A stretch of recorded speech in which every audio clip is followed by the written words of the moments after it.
Money FM 89.3. Best of breakfast.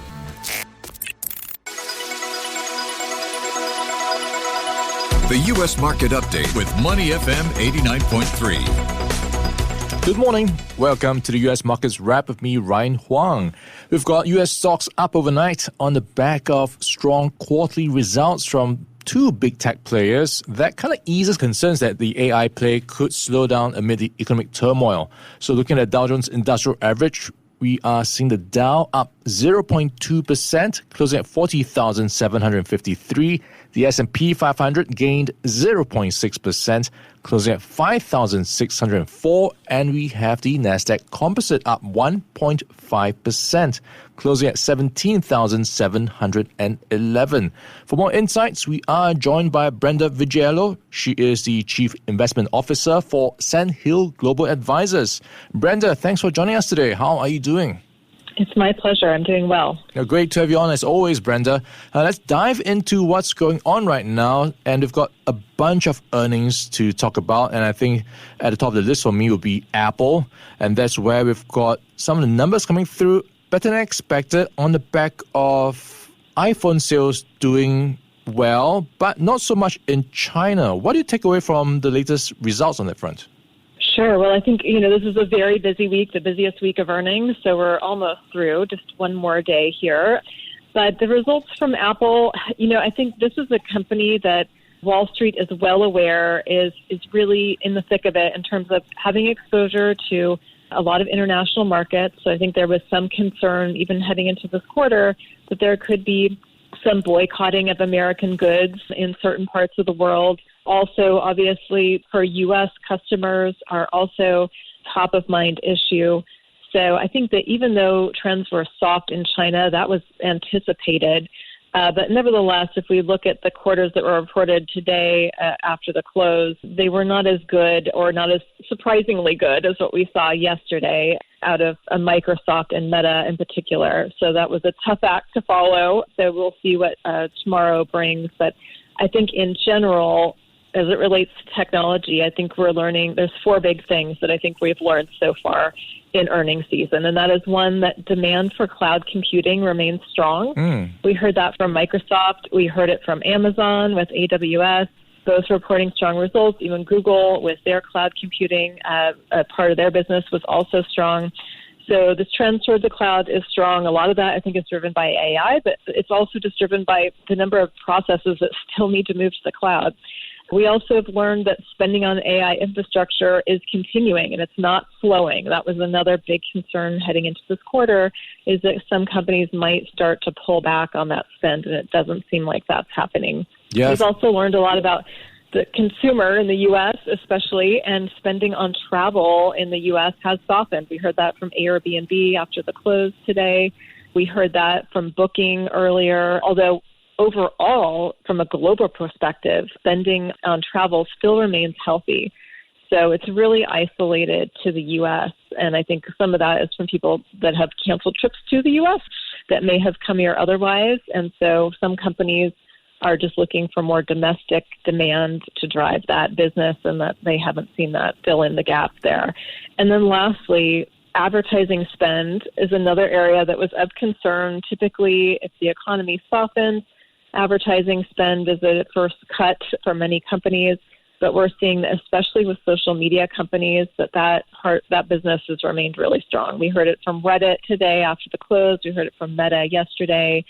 So advertising still remains relatively robust. Yeah, Brenda, that's quite interesting because when we look at ad spending numbers, what's being reported by likes of, you mentioned Reddit, to a certain extent Amazon and Alphabet as well, looking quite resilient, but you have in the backdrop a lot of concern about the global economy, also concern about what's going on with tariffs. How is that squaring up? Because you've got almost two conflicting narratives. Yes, absolutely. And that's something that's so unique about the current environment we're in as it relates to the U.S. is that it's self-inflicted. And so when we look at the tariffs that were originally proposed back on April 2nd, they were so high relative to where they have ever been in history for the U.S. that we do not think that was a landing place where they'll ultimately be. So we think we will hear more about ongoing negotiations, and several Members of Trump's cabinet have suggested that those are forthcoming in terms of some announcements here in the shorter term. So I think the market is hopeful that we'll get more clarity there. But it certainly has made for a very uncertain environment. But the other thing to note, and one that we have been focused on, is that when the year began, the U.S. economy was incredibly healthy, and corporate earnings were also very healthy. The fourth quarter of last year was one of the strongest earnings quarters we'd seen in several years. So we started from a place of strength, and I think that provides a good foundation just to weather some of this uncertainty. But the longer the uncertainty persists, I think the worse it will become. But what we've seen even in the first quarter, right, is that there are a lot of goods that were brought into the country, so imports were quite strong. I think also what we're likely to see here in the shorter term is that consumers are buying large ticket items ahead of what they think might be price increases related to tariffs. So we're likely to see a period of strength before maybe we do see some weakness if some of that has been pulled forward from other periods. Yeah, talking about signs of trouble, I'm just looking at the latest initial jobless claims numbers coming through, and we've got it at the highest levels in nearly 3 months at 241,000. That's above the consensus forecast of 225,000.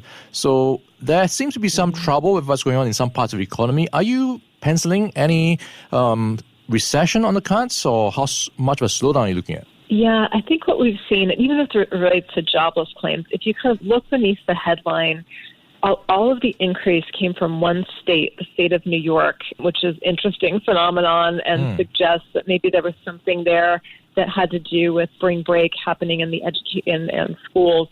But I think from a very big picture standpoint, we're seeing that a lot of the soft data, survey-related data, is showing that there is some softness.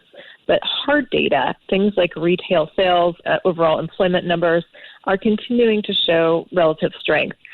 So we are not anticipating that a recession is on the short-term time horizon. However, if this period of uncertainty around global trade and business trends persists, I think that we could see a shallow recession.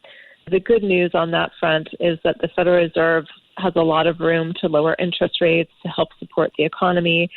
And of course, since this is self-inflicted, there is always the possibility of some resolution coming, if hopefully sooner rather than later, especially if the economy really does start to show real signs of a slowdown. Yeah, a bunch of concerns. You've got some uncertainty around the global economy and a lot going on right now with what's going on with tariffs. How do you approach markets right now? Where are you looking at? Are you cutting exposure? And like I say, sometimes you should sell in May and go away. Is this the time to cut exposure? Well, our tactic over this year, and especially during this period of volatility, has been to add some exposure to equity opportunistically.